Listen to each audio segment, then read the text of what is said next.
Primeiro, né? Então, a gente precisa definir o conceito do que é um quadro de amenorreia. É importante a gente lembrar que existem dois tipos. Existe a amenorreia primária e a amenorreia secundária. E qual que é a diferença das duas? Então, a primária é fácil, né? É uma paciente que nunca apresentou a primeira menstruação. E a partir de quando que a gente pode considerar essa ausência da menstruação algo errado, né? Então, algo que deve ser investigado. Então, se essa paciente, a gente tem alguns critérios, tá? Se essa paciente já tiver 13 anos e com essa idade não apresentou desenvolvimento de nenhum dos caracteres sexuais secundários, a gente precisa, né, pensar numa possível causa para essa ausência do desenvolvimento e também a ausência da menstruação, tá?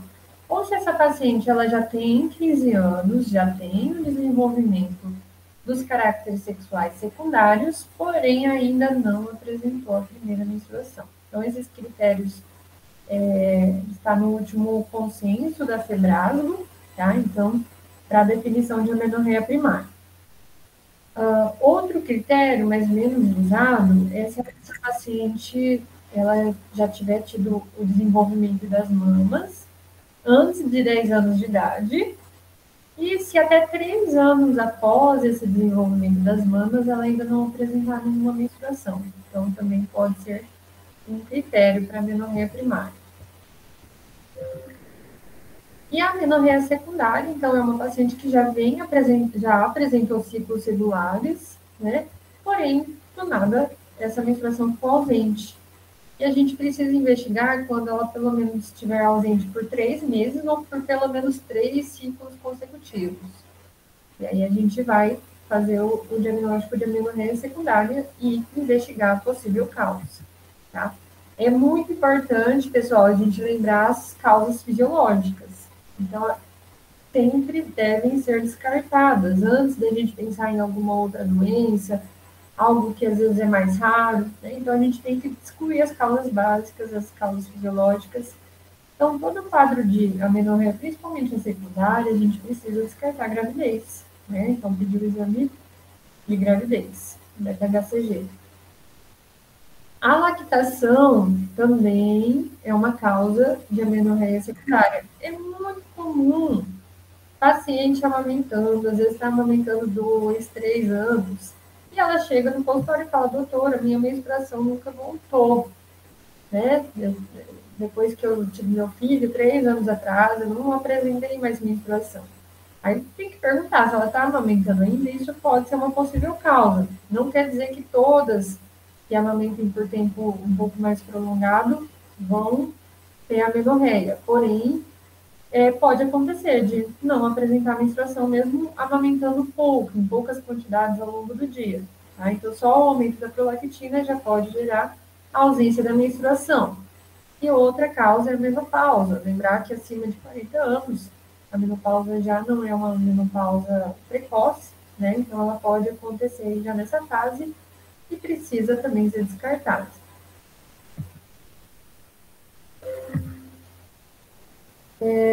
Para a gente saber investigar, a gente precisa lembrar da fisiologia do ciclo menstrual, de como que é a relação do compartimento do sistema nervoso central com vias, né, canaliculares, a parte ovariana.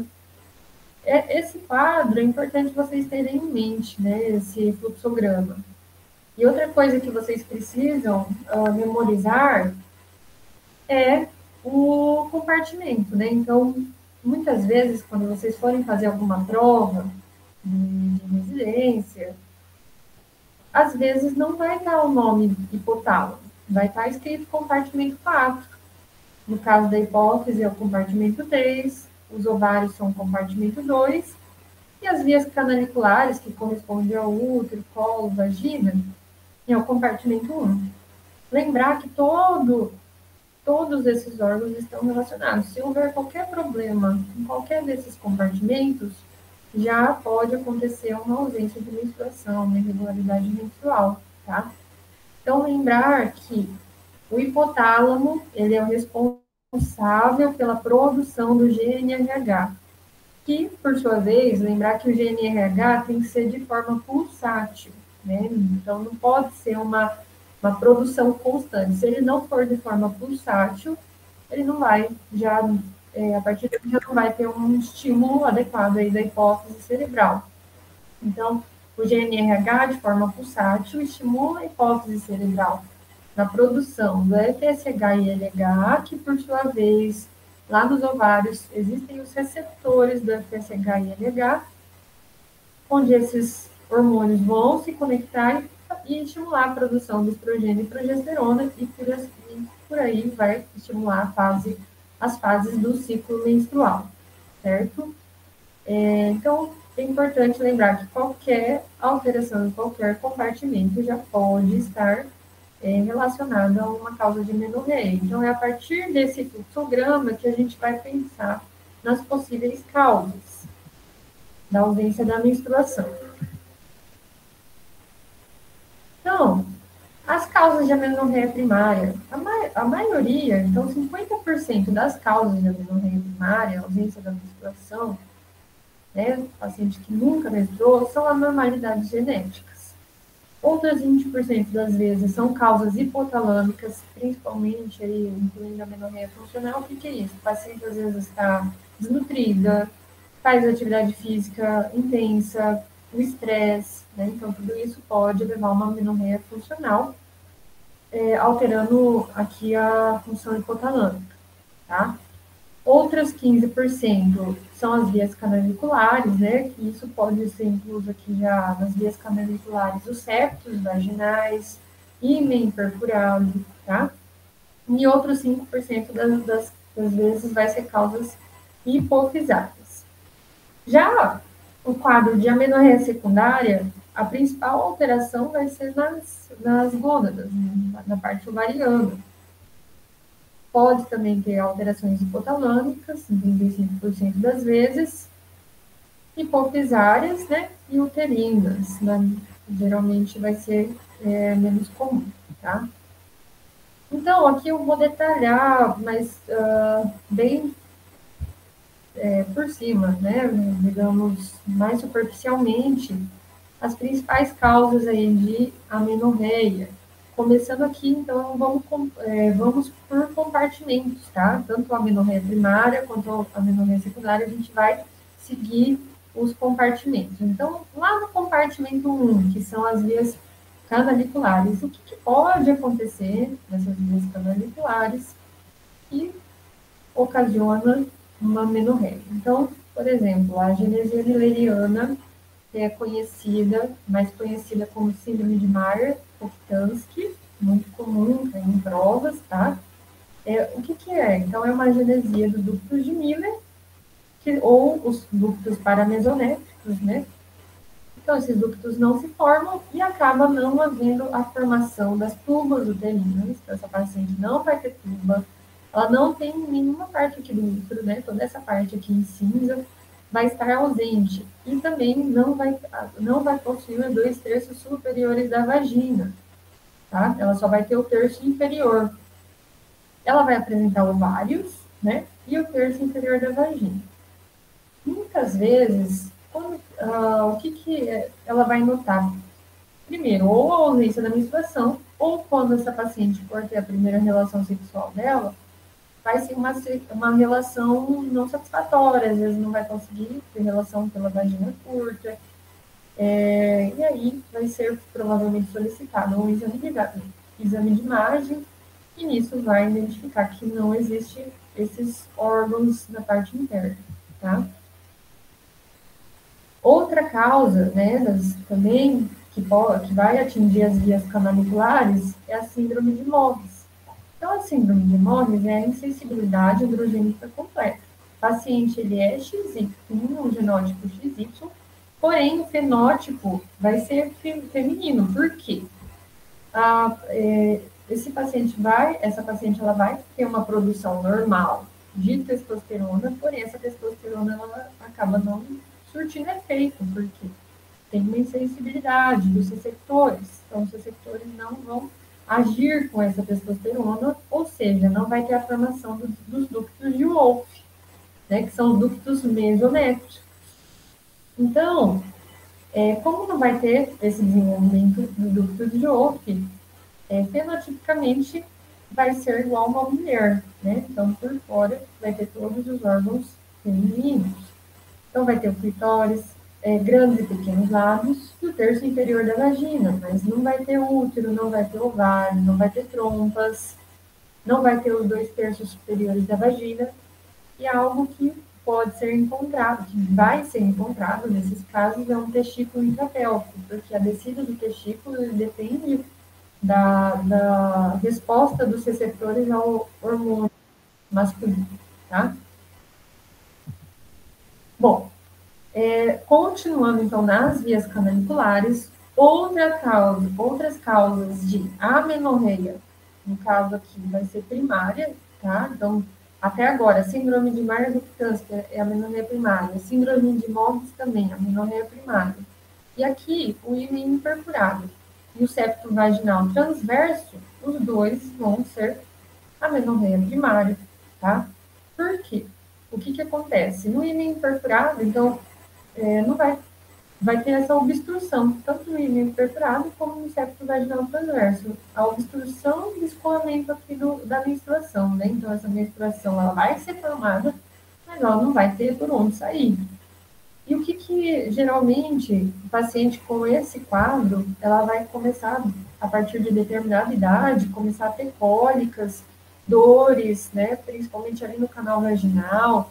Esse ímã, no período da menstruação, ela vai ficar abaulado, né, então muitas vezes tem que ser feito até um procedimento cirúrgico ali no momento de dor intensa, para permitir o escoamento da menstruação, certo? Então, e geralmente são resolvidos aqui por cirurgia. Resolvendo esse problema, está tudo certo. Outras causas, né, também, daí no caso, o ímã perfurado e septo vaginal transverso vão ser causas de amenorreia primária, e algumas causas de amenorreia secundária, daí que atingem as vias canaliculares, são a síndrome de Asherman, né? Então, o que é a síndrome de Asherman? É quando dentro do útero fica sinéquias, né? Fica aderências dentro do útero e acaba não sendo formado aquela película de endométrio, né? Então a paciente não vai ter uma produção de uma menstruação por conta dessas aderências na região aqui da cavidade endometrial, tá? E também estenose do colo do útero, que é comum após procedimentos cirúrgicos, por exemplo, câncer de colo do útero, né, uma conização do colo do útero, tratamento de quimio, radioterapia. Então, podem fazer essa estenose do colo do útero e também servir de obstáculo, tá? E, então, assim, no compartimento 1 é claro que pode ter outras causas, mas eu citei as principais. Já no compartimento 2, então, que são os ovários, o que pode acontecer no ovário que leva a um quadro de ausência de menstruação, né? Então, a insuficiência ovariana primária é uma causa, então, de amenorreia secundária. É algo que geralmente é raro, né? Então, em pacientes até 20 anos, pode acontecer 1 a cada 10.000 mulheres entrarem na menopausa nessa época. Até 30 anos, 1 a cada 1.000 mulheres, e já antes de 30 a 40 anos, né, 1 a cada 100. Então, como vai chegando mais perto dos 40, vai ficando mais comum a entrada na menopausa, tá? Então, quais são os critérios para insuficiência ovariana primária? Então, a paciente ter menos que 40 anos, ela ter uma óligo ou amenorreia por 4 meses consecutivos e também essa paciente apresentar uma dosagem do FSH aumentada, né? Geralmente aí acima de 25, com intervalo de 1 mês entre as duas medidas, né? O ideal é medir do terceiro ao quinto dia do ciclo, tá? E quais são as principais etiologias aí da falência ovariana precoce? Então, 90% das vezes não tem causa. Pode ser por conta de rádio, quimioterapia, pode ser por conta de uma infecção ovariana, pode ser por causa autoimune, né, uma própria autodestruição ali do ovário, e o tabagismo. Então, o tabagismo é um importante fator de risco para o paciente entrar na menopausa com antecedência, certo? Então, outra parte, outras alterações ovarianas, né, que pode ter, então, a síndrome de Savage, que geralmente vai ser uma amenorreia primária, vai ter uma mutação, né, do receptor do FSH e LH no ovário. Então, esse FSH e LH não vão conseguir se conectar ali no ovário, não sendo produzido, então, um estrogênio e progesterona suficiente para ocorrer a ovulação, tá? Síndrome de Turner também é uma causa ovariana, por quê? Claro, é uma causa genética, mas ovariana, porque esses ovários vão ser em fitas. Vai ter uma baixa produção do estrogênio, lembrar que é 45X0, né, a síndrome de Turner. Então, não vai produzir estrogênio suficiente. Lembrar que vai ser um hipogonadismo hipergonadotrófico. Por quê? O hipotálamo e a hipófise cerebral na síndrome de Turner vão estar funcionando adequadamente. E ele vai tentar estimular esse ovário, produzindo cada vez mais FSH e LH.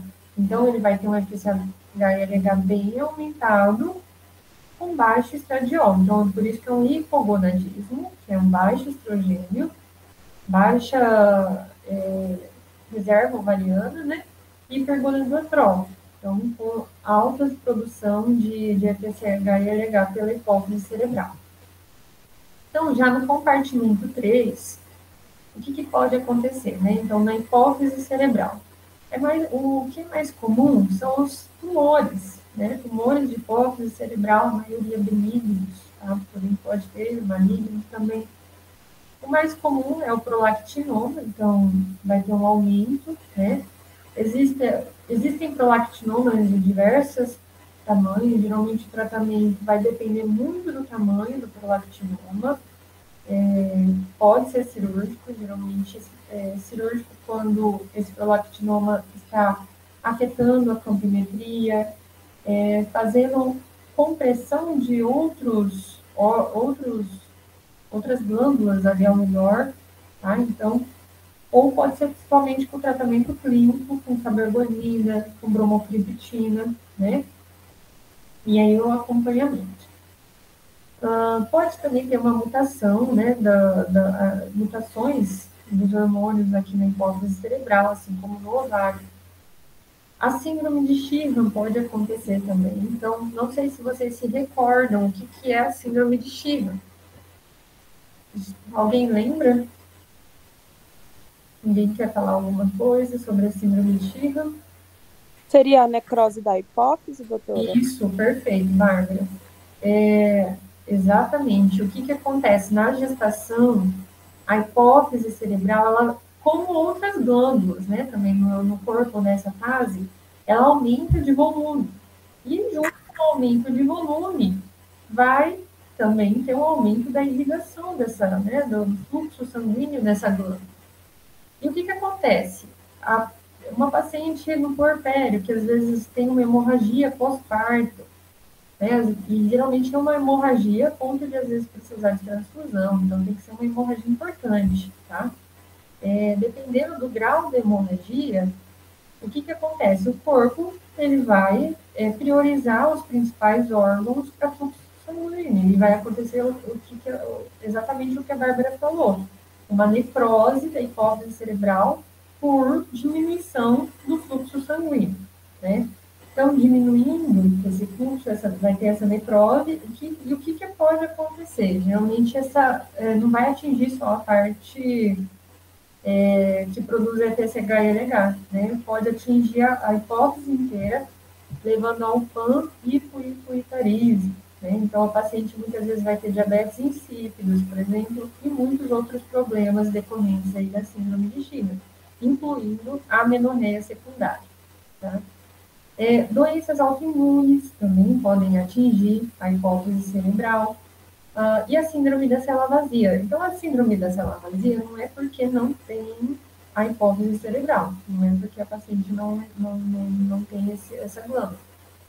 Geralmente, existe, na síndrome da célula vazia, existe um aumento do líquido céfalo-raquidiano que ele vai tirar a hipófise ali do local dela, que é comumente a célula túrcica. E isso pode ou não afetar a produção de hormônios por essa glândula e afetar, então, também a menstruação. Então, já no compartimento 4, que é o compartimento hipotalâmico, né, o que a gente pode ter? A gente pode ter uma deficiência isolada do GNRH, então, que é o hormônio lá no compartimento 4, que vai coordenar a menstruação inteira. Então, se tiver qualquer problema aí no GNRH, já não vai ter uma menstruação, tá? Então, essa deficiência isolada é mais conhecida como síndrome de Down, que também é bem comum cair em provas, apesar de ser algo raro de acontecer, né? 1 a cada 10 mil nascimentos, é comum nas provas aí de residência, tá? Então, vai ser um hipogonadismo hipogonadotrófico, porque não vai ter produção de NRH, não vai ter produção de FSH, LH, e nem estrogênio, nem progesterona. Então, tanto da parte do sistema nervoso central, quanto da parte ovariana, não vai ter produção. Então, vai ser hipo-hipo, certo? O que acontece na síndrome de Down? Então, vai ser algo lá do nascimento, né? Vai ser uma falha na migração dos neurônios que conduzem o GNRH, né? E também do centro olfatório. Então, não vai ter a produção desses neurônios que formam as células que produzem tanto o GNRH e também do centro olfatório. Então, o paciente constantemente vai apresentar anosmia, né? Então, vai ter essa alteração aí olfatória. Outras causas hipotalâmicas, como eu já citei, o estresse, tá? Então, às vezes, o paciente está passando por momentos difíceis, perdas, né? Então, tudo isso é muito comum a paciente chegar para vocês e falar, nossa, eu tive uma perda familiar, e minha menstruação ou bagunçou toda, ou nunca mais veio, né? Faz 2, 3 meses, 4, que não vem. Então, é muito comum isso acontecer. Então, é uma causa que tem que ser afastada, tá? Exercício físico, geralmente, não é aquele exercício que faz 1 hora por dia. Geralmente, é um exercício intenso. Geralmente, atletas que treinam 8, 10 horas por dia e que podem ter uma alteração hipotalâmica da produção do GNRH. E causas nutricionais, né? Tanto, geralmente, mais para o quadro de desnutrição. Outras infecções, né, também podem atingir o hipotálamo, tumores também hipotalâmicos, tá? Podem acontecer. E aí, é importante a gente lembrar que outras partes, fora aquele eixo que a gente viu, né, do hipotálamo, hipófise, ovário, também podem interferir no nosso ciclo menstrual. No ciclo menstrual. Causas tiroidianas, né? Então, tanto o hipertiroidismo como o hipotiroidismo devem ser afastados. Tumores ovarianos, né? Doenças da suprarrenal, então, também devem ser afastadas, tá? E pensar também, e geralmente quando a gente exclui tudo, né? A gente também, principalmente a menorreia secundária, tá, pessoal? Geralmente, a síndrome do ovário policístico é um diagnóstico de exclusão, a gente exclui outras causas para daí, então, poder, né, avaliar os critérios aí diagnósticos da SOP, né? Acho que vocês até tiveram aula recentemente de SOP, então vocês devem dar craques já nisso. Mas só para relembrar, quais são os critérios? Então, precisa lembrar que precisa ter pelo menos 2 critérios de 3. Ou a paciente tem um hiperandrogenismo, pode ser um hiperandrogenismo tanto clínico quanto laboratorial, né? Então, pode ser um ou outro. E esse hiperandrogenismo pode estar associado, para a gente considerar dois critérios, que a gente tem mais um critério, né? Ou a amenorreia secundária ou ultrassonográfico, né? O critério de ultrassom, lembrar que, dependendo da qualidade do ultrassom, que é um ultrassom que tem os milihertz mais, geralmente, mais eficazes, né? Que vai olhar melhor, vai conseguir contar os folículos, né? Os cistos ovarianos. Então, se for um ultrassom com uma qualidade melhor, a gente vai considerar 20 ou mais cistos, microcistos no ovário. Pode ser um ou nos dois, tá? Não necessariamente precisa ser nos dois.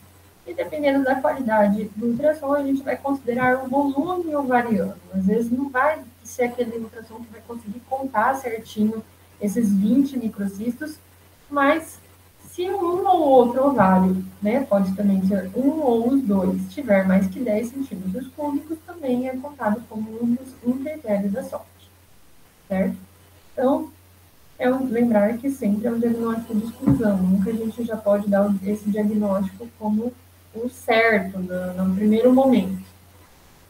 Também tem doenças renais, hepáticas, que podem alterar o ciclo menstrual, tá bom? Aqui é só um fluxograma de como que a gente pode sistematizar a nossa investigação. Então, primeiro aqui da amenorreia primária, o que é importante a gente avaliar? Então, a gente precisa avaliar mamas, né? Avaliar genitália, tanto parte externa, avaliar o rim, né? Ver se está íntegro ou não, ver se tem perfuração, avaliar a estatura, estigmas, né, ternerianos, né, paciente geralmente com pescoço alado, plantação baixa de orelha, geralmente vai ter uma estatura menor, tá bom? Perguntar como que foi o desenvolvimento das mamas, né, avaliar se tem o desenvolvimento das mamas, e quando que foi, com qual idade foi, avaliar o desenvolvimento dos pelos, né, com qual idade começou a surgir os pelos pelvianos, e também é importante a gente avaliar o ultrassom pélvico abdominal, porque muitas vezes já no ultrassom, por exemplo, a gente já consegue fazer o diagnóstico ali de uma síndrome de Volkmann, que às vezes vai ver só os ovários e não vai ver o útero, né? Ou vai ver o testículo intrapélvico, tá?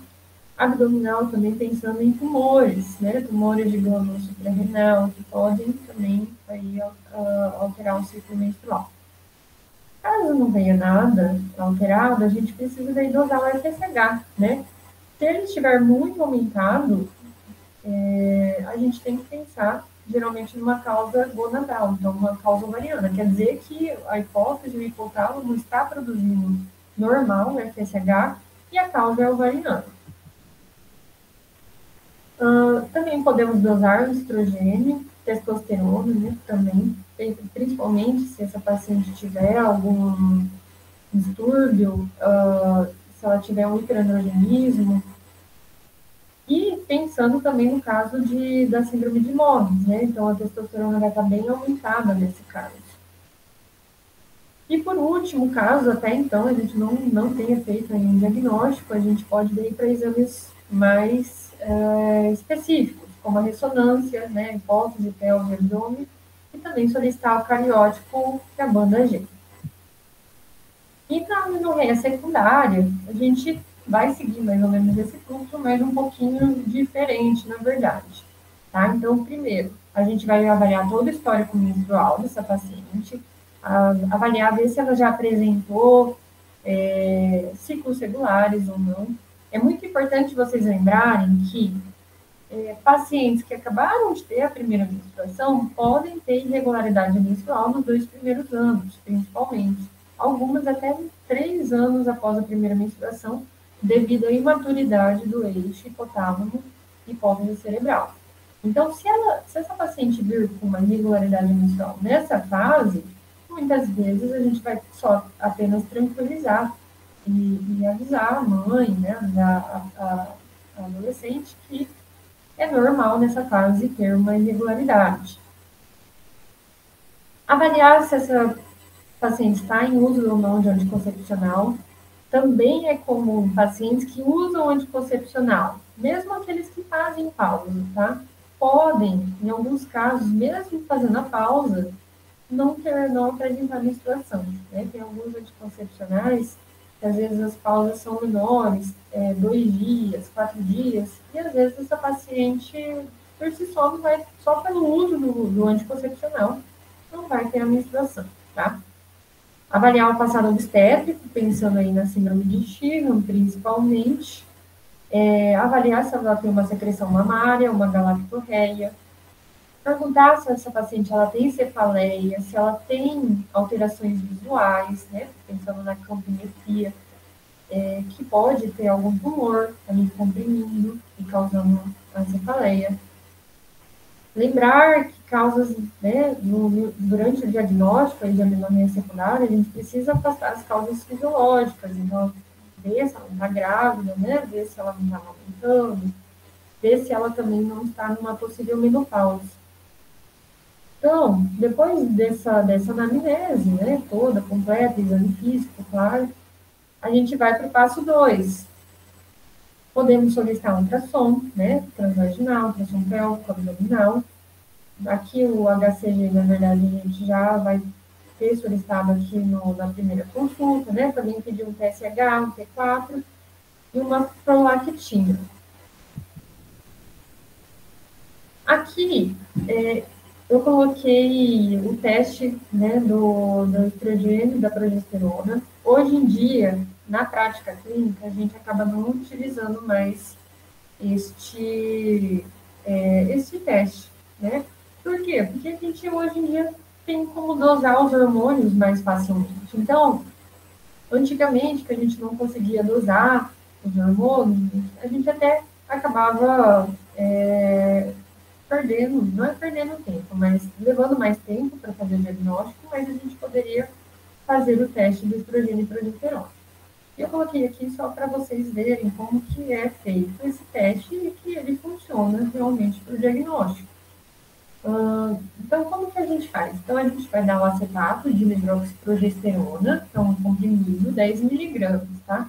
Por 10 dias. É muito difícil o paciente achar esse remédio hoje em dia em farmácia, porque, igual eu falei, é pouco comum a gente precisar utilizar este teste. Quando que a gente vai considerar positivo? Então, se ela apresentar sangramento somente com a progesterona entre o terceiro e quinto dia do ciclo, quer dizer que o que estava faltando era uma progesterona. Se o teste der negativo, a gente vai daí para o teste do estrogênio mais progesterona. Então, a gente pode dar um anticoncepcional, por exemplo, e a gente vai daí dosar o FSH.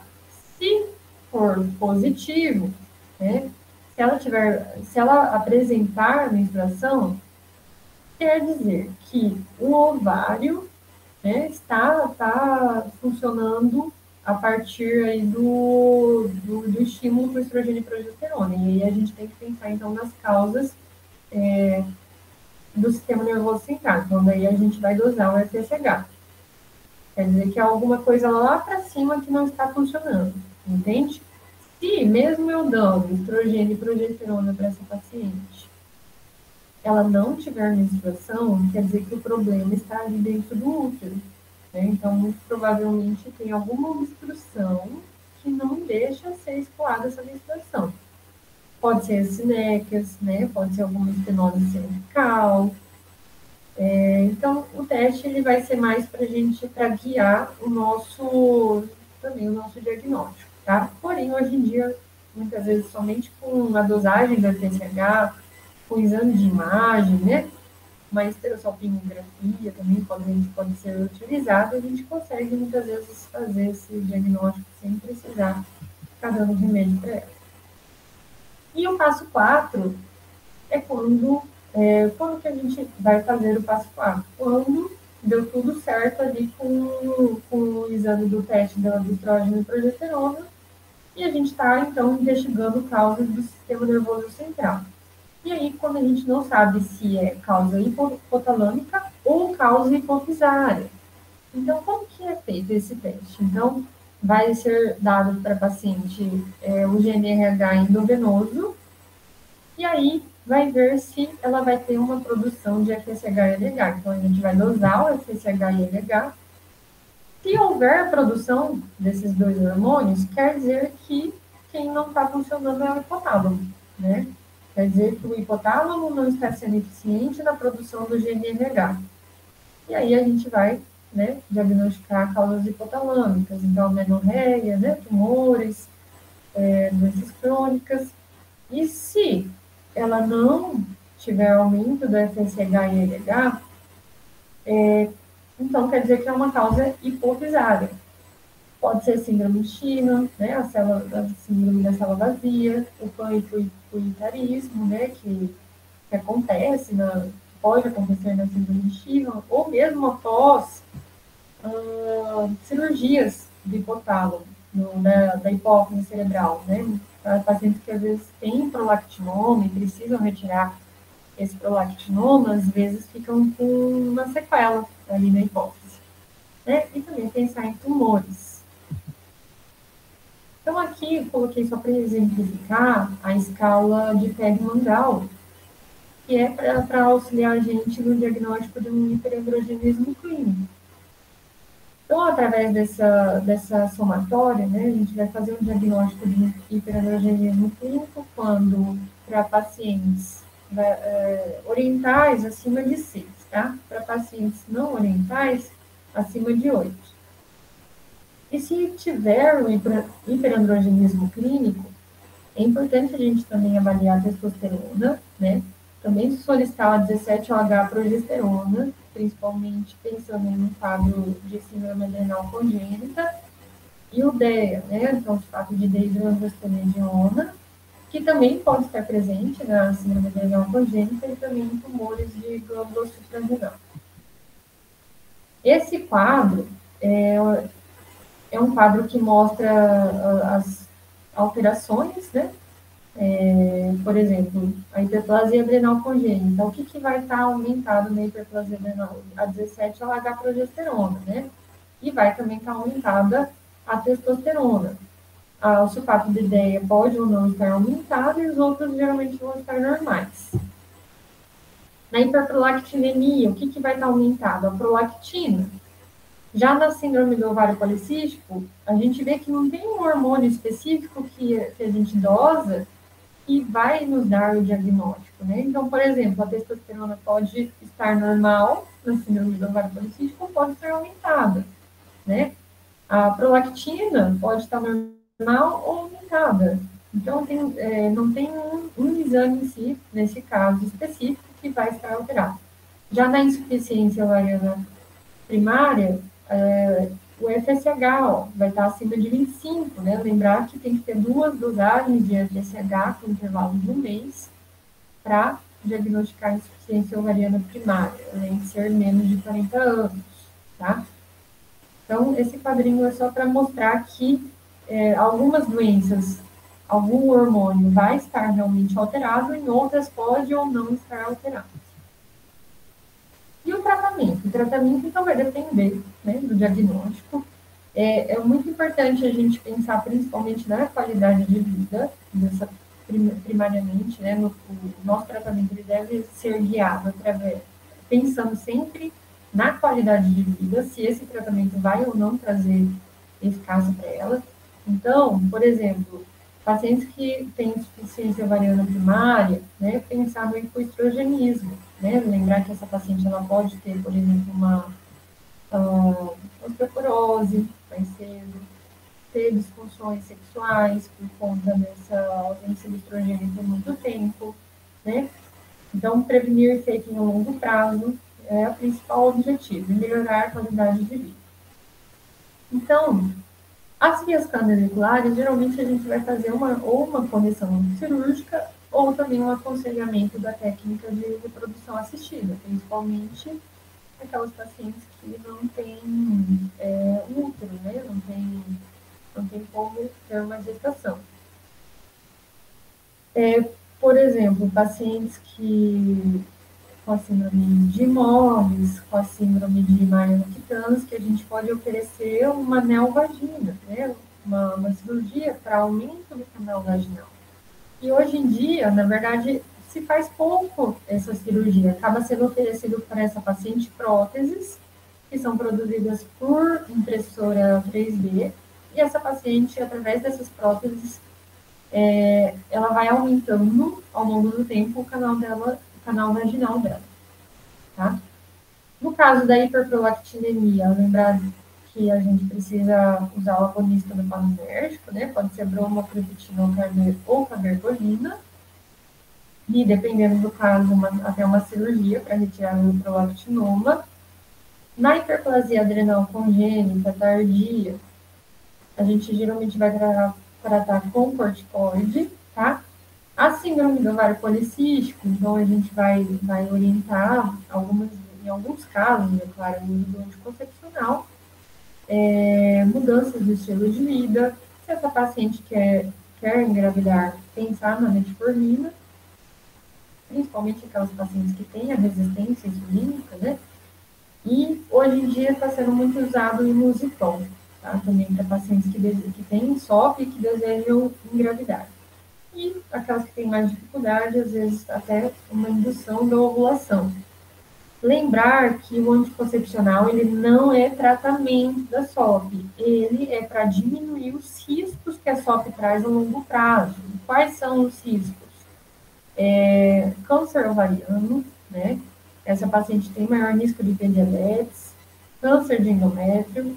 Então, o tratamento anticoncepcional é só para ela conseguir ter uma mudança de estilo, até ela conseguir ter uma mudança de estilo de vida. Então, é temporário, tá bom?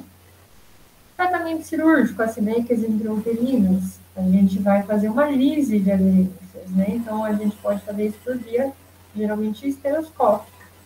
No caso da Roctansky e também da MOBS, né, a neovagina, igual eu já comentei. E, no caso da síndrome de MOBS, a gente precisa fazer a gonadectomia. Tem que ser retirado o testículo intrapélvico, porque tem grandes chances de ter um câncer ali nessa região.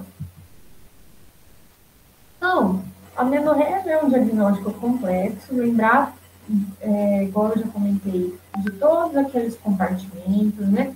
Lembrar de cada causa que pode afetar o compartimento, e lembrar que todo esse sistema está interligado e a gente precisa seguir uma linha de raciocínio para, assim, não sair pedindo todos os exames já de uma vez, né? Muitas vezes ela vem na consulta, a gente vai pensar em uma causa, vai excluir aquela causa, depois às vezes a gente vai precisar pedir um outro exame, então nem sempre a gente vai fazer o diagnóstico já no primeiro momento, certo? Mas lembrar que a gente precisa investigar e ajudar essa paciente, tá bom?